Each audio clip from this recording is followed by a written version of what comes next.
ताकि संक्रमण को रोका जा सके, और यह संक्रमण अब ज्यादातर लोगों को चपेट में लेता जा रहा है, इसलिए सावधानी भी जरूरी है। दिल्ली में यह तकलीफ और ज्यादा, क्योंकि दिल्ली शहर ने तो दूसरे तमाम शहरों को देश में पीछे छोड़ दिया है, और इसीलिए अब मुख्यमंत्री भी एहतियाती कदम उठाने की बात कर रहे हैं। दिल्ली के मुख्यमंत्री अरविंद केजरीवाल जो 3 दिन पहले तक कह रहे थे कि बेड पर्याप्त मात्रा में है, आप अंदाजा लगाइए किस कदर कोरोना यहां बढ़ता चला जा रहा है। खुद मुख्यमंत्री अरविंद केजरीवाल ने इस बात को अब मान लिया है कि दिल्ली में ऑक्सीजन की कमी है और कोरोना के मामले अब बढ़ने से स्वास्थ्य सेवाओं पर इसका असर पड़ने लगा है। बेड की संख्या कम होने लगी है। केंद्र से भी उन्होंने सहायता की मांग की है। अब तक जो सहायता केंद्र से मिलती रही उसके लिए भी धन्यवाद उन्होंने कहा है, और बताया ये कि इस वक्त सिर्फ 100 आईसीयू बेड ही दिल्ली में बचे हुए हैं।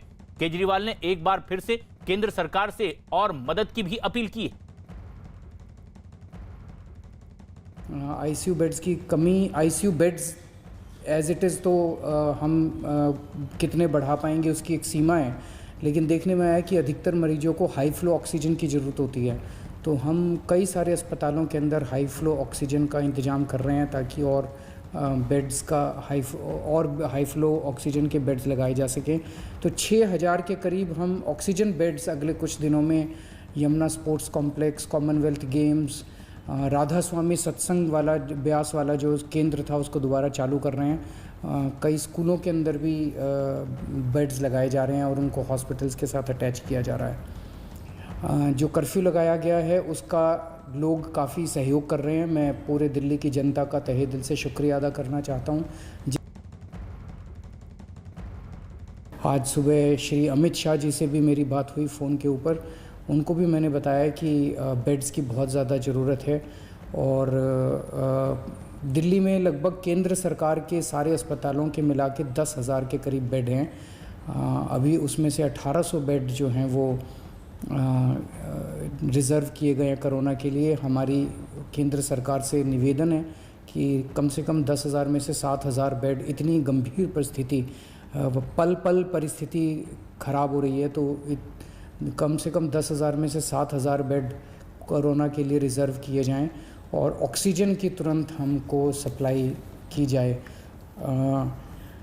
दिल्ली सरकार की तरफ से हम 6,000 अगले 2-3 दिन के अंदर, मैं उम्मीद करता हूं कि 6,000 से ज़्यादा बेड्स, हम ऑक्सीजन बेड्स हम तैयार कर लेंगे।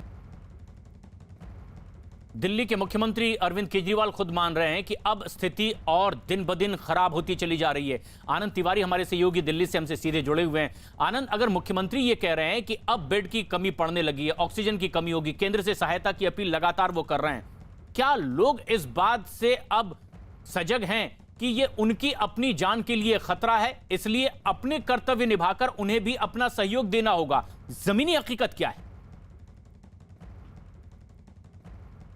जी देखिए प्रशांत, जमीनी हकीकत बिल्कुल ये है कि लोगों को बेड नहीं मिल रहे हैं, ऑक्सीजन सिलेंडर नहीं मिल रहे हैं, जो जरूरी इंजेक्शन है उसकी भी कमी हो रही है। और इसकी ये कोई हम नहीं बोल रहे हैं, सोशल मीडिया पे तमाम ऐसी पोस्टें हजारों की तादाद में डेली आ रही हैं जहां पे लोग जरूरत के लिए मदद के लिए ट्वीट कर रहे हैं, चाहे वो राजनीतिक पार्टी से जुड़े लोगों को करें या डॉक्टर्स को करें या अपने सगे संबंधियों या अपने दोस्तों को वो पोस्ट की जा रही हैं। और उसमें कई ऐसे लोग हैं, कई सोशल संस्थाएं हैं या कई ऐसे डॉक्टर हैं, राजनीतिक पार्टियों से जुड़े कई ऐसे लोग हैं जो खुलकर सामने भी आ रहे हैं और हर संभव मदद भी कर रहे हैं। कई हमारे ऐसे भी परिचित लोग हैं जिन्हें कई तरह की दिक्कतों का सामना करना पड़ रहा है, बावजूद उन्हें ना बेड मिल पा रहा है, ना उन्हें ऑक्सीजन सिलेंडर मिल पा रही है। लेकिन हर संभव कोशिश न केवल केंद्र सरकार बल्कि राज्य सरकारें भी कर रहे हैं कि लोगों को जो भी मेडिकल सुविधाएं वो इस कठिन दौर में मिले। और जिस तरह से कोरोना एक भयावह रूप ले चुका है राजधानी दिल्ली और देश के अलग अलग राज्यों में, उससे सख्ती से निपटा जाए कि किस तरह से जो ट्रांसमिशन चेन है उसको तोड़ा जाए ताकि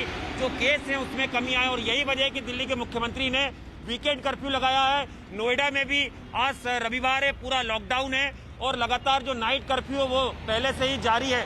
तो सरकार और सख्त कदम भी उठा सकती है अगर कोरोना के जो केस है अगले 1-2 दिन में अगर इसी तरह से उनमें इजाफा होता रहा तो। ये सबसे अहम बात है कि ये मामले दिल्ली शहर में सबसे ज्यादा बढ़ते चले जा रहे हैं। पहले मुंबई में ये तकलीफ देखी जा रही थी, लेकिन अब दिल्ली शहर ने मुंबई को भी पीछे छोड़ दिया है और इसीलिए एहतियात बरतने की बात कही जा रही है। खुद मुख्यमंत्री ने कहा है कि अब बेड की संख्या कम पड़ने लगी है, ऑक्सीजन की कमी महसूस होने लगी है, बहुत जल्द बेड और बढ़ाए जाएंगे। केंद्र से अब तक के सहयोग के लिए धन्यवाद कहा, लेकिन आगे भी और मदद की अपील की है। सिर्फ ऐसा नहीं